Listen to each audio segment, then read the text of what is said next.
is plain historic. Not just for the university system, but throughout the whole Philippines. And for that, today I was tasked to do two things.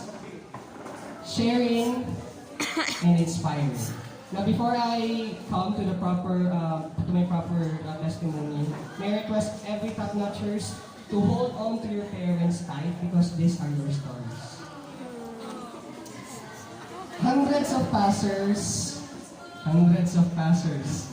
and 12 top-notchers from the BEd department alone. Imagine how many stories lies between these successes.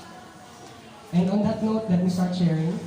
6 out of these 12 top-notchers belongs to an 8-member squad.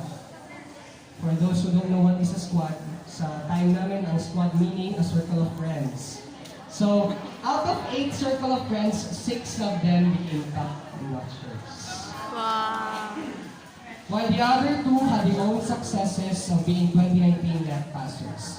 One of their squad mates is our LET elementary level top 10, Miss Siti Zaira Sabinula, a proud Sama-Siasi tribe member from Asim, who was raised by her father, Mr. Loris Sabinula. Where are they? Sila. Who is a junior inspector at BJMP, and her mother, Mrs. Fulma Sabinula, who is a plain housewife.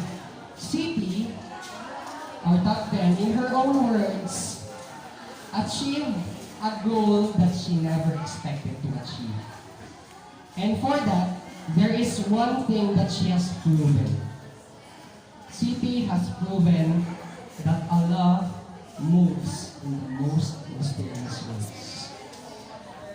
Their squad members also include 3 out of 4 LET elementary level top 7s. So we have 4 top 7 and 3 of them belongs to their squad. Namely first, Miss Jessa Balcos, whose motivation resides on her mother, Mrs. Susan Balcos, and her father, Mr. Jerry Balcos. Both of her parents constantly seeks more than 2 jobs a day just to satisfy their everyday needs, as well as for their education, which her parents deem as their most important gift to both of their children.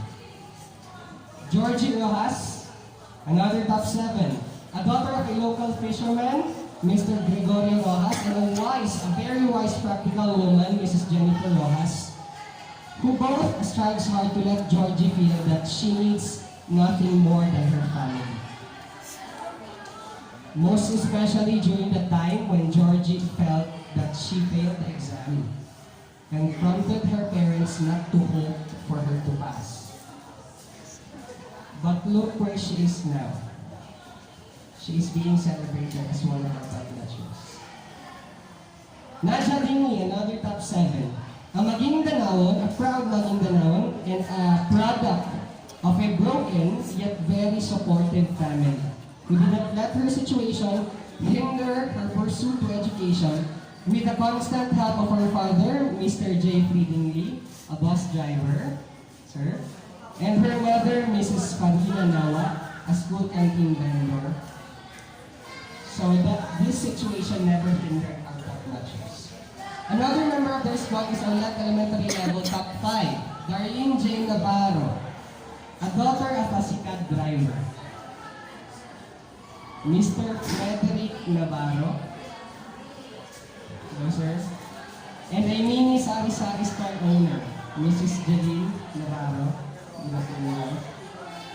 Darlene kept her belief undeterred every day by posting a small sheet of paper sa kwarto niya. She posted before the LET and before the review, she posted a small sheet of paper.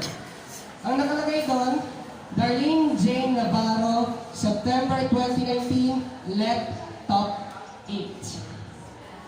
But look at her now as she becomes the LET Top 5. Last but definitely not the least in their circle of friends is our LET elementary level top 2, of course, Miss Novaline Baute, whose inspiring story started way back when she was still in kindergarten. During that time, her mother, a public school teacher, died and left her father, Mr. Rodolfo Barte, sir. Her mother left her father with 3 young daughters to raise, and her father did not fail to do so. Her father, a proud tricycle driver, worked hard day and night until their eldest, Miss Donna May, and middle daughter, Miss Mary June, they both graduated. And just this year, their youngest daughter, Noha Lim, followed suit and graduated.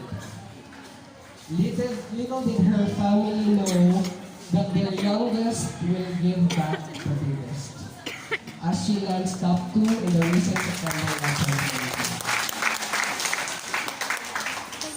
Aside from these stories of squad goals, we are also gifted with another set of stories to tell.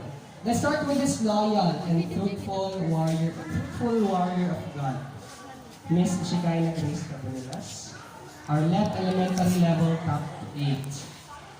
She was supported by a single mother, Miss Marilyn Cabanilas, and was raised by her lola, Mr. Mario Cabanilas, and her lola, Mrs. Carmelita Cabanilas on her side. These people made her life actually a bit challenging, but still, it became more and more colorful and exciting at the same time. On the other hand, our other elementary level top 7, Miss Carla Kimson, was raised by her father, Mr. Abraham Kimson, a tricycle driver, and her mother, Mrs. Shirley Kimson, who is a housewife. Good afternoon po.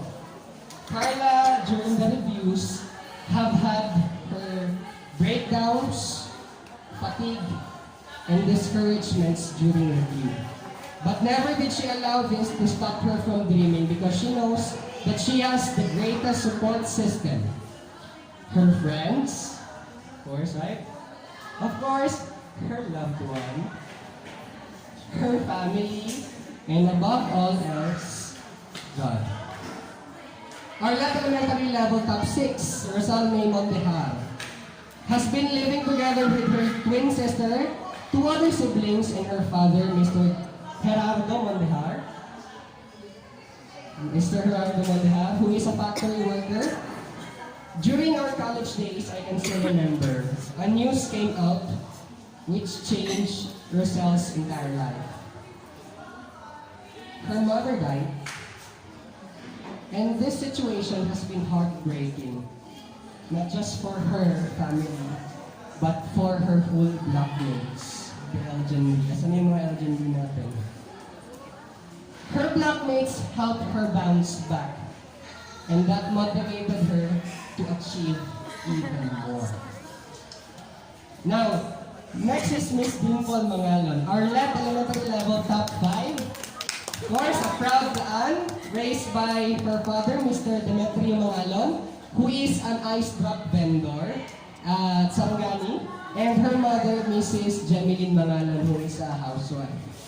Dimple, as I know her, has always been positive, very jolly, very happy, napaka-joyous na tao, may parang happy-go-lucky. And now, I'm pretty sure that she has passed these traits onto her parents, as she brings home pride and honor. And to my loved one, Nay, who is, I guess, 2,000 miles away from us, in Australia, the land down under. So, our left elementary level top 8, Julie May S. Delgado, born and raised by her mother, Mrs. Marceline Delgado, guided by her grandmother and protected by her brothers. She's also a product of a broken family, having no father figure since 14 years ago.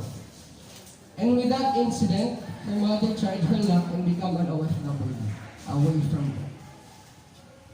This girl has been very emotional since the result was out.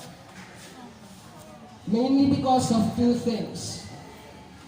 First, she did not expect to be on the list of top notchers.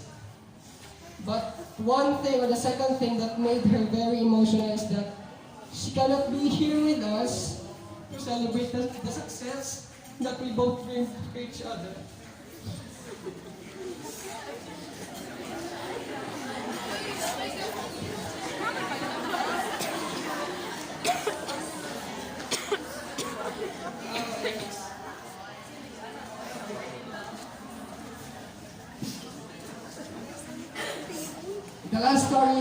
story.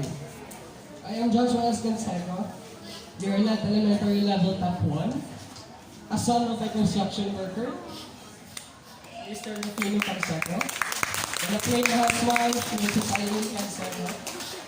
Let me tell you, they are not the most perfect parents. But I'll tell you, for me, they are the most ideal parents. They are the type of parents whom I like to become one day. Just like any other life story of my co-top-notchers, I also have experienced life and poverty at its deepest, doubts and depression at its finest. But why am I still here? Why are we still here? How did we survive and bring out this pride and honor? It is simply because we have faith. We have faith in our university to provide us the best training system that they can give. We have faith in our college to deliver us the best curriculum they can offer. We have faith in our professors to serve us the best teaching abilities that they have. We have faith in our friends to stay with us throughout the laborious college years. We have faith in our family to keep us motivated whenever we are deep down our struggles and keep us humble down whenever we are high up above our successes. And most importantly, we have faith in our Almighty God, or your Allah, to keep us doing our best and surrendering to Him all the rest. During our college days, we are faced with various tests and challenges with differing levels of difficulty, from classroom-based discussion, field studies, and even practice teaching.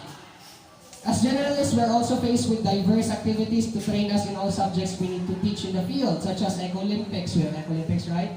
For science. We have Buwan ng Wika for Filipino, Extravaganza for MAPE, of course. Instructional materials and film making for educational technology. And Speech Fest for developmental reading, Tri-People community performances for social subjects, and of course, our demo teaching as a requirement prior to our practice teaching. And of course, our thesis making, kaway-kaway dyan sa mga trauma, which opened our minds. The thesis opened our minds on the real issues and improvement of the situation of our educational system. This is not a joke. Nalaman natin kung anong gaps ng education natin because of thesis. These are just some of the trainings that our college provided, and we cannot visualize doing these activities without our blockmates. Elgin A, B, C, D, and E, mga confidential squad. And we cannot visualize doing these activities without you, without our professors, without the university, who's been with us in the making of our professional teaching career. Thank you po. Topping the let requires resilience, perseverance, and patience. But more importantly, it requires faith. There is no shortcut, there is no secret formula, just pure sacrifices and devotion. But our journey does not end here. Ito, we are now about to face a greater challenge. Let Pastors LPP to deliver quality education to the future of this nation.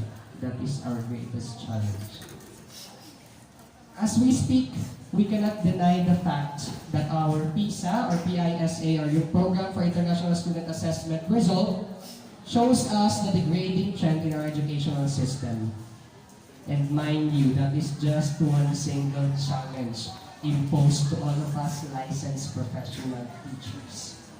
Now, try asking one public school teacher. Ask her or him on what other challenging experiences are they constantly meeting from day to day. Ask them. Then you will be surprised that that public school teacher can talk straight for hours with regards to the issues in our educational system.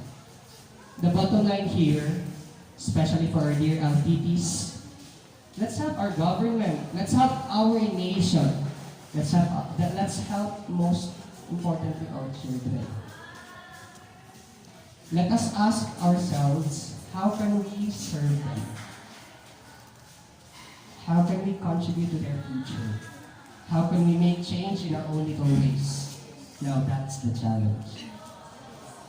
For now, once again, this success is not just a success of my batchmates, but it's a success of our city, our university, our college, our friends, our family, and above all, our loving God.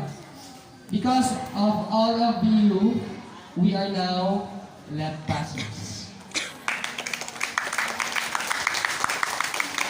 We are now left top-notchers. And we are now convinced that we are born to teach.